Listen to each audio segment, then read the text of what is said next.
Estamos hoy ante una sesión que, para alivio de los aragoneses, supone el final de una época.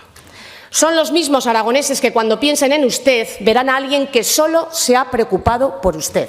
Aragón necesita un presidente que se ponga al lado de los que más lo necesitan y que busque soluciones. Necesita y merece un presidente que tenga como su máxima prioridad que cada aragonés pueda vivir donde quiera, que tenga atendidas sus demandas y anhelos y que tenga garantizado su bienestar y su futuro. Pronto comenzará una etapa en que quien triunfe aquí no tenga que marcharse porque tiene un Gobierno que no le apoya su éxito. Al Partido Popular lo tendrán siempre aquí para una bajada de impuestos y para todo aquello que necesitan los aragoneses, sobre todo en estos momentos las clases más bajas y medias. Y esa es la gran diferencia entre el Partido Socialista y el Partido Popular, que mientras ustedes utilizan a los aragoneses, nosotros pensamos solo en su bienestar.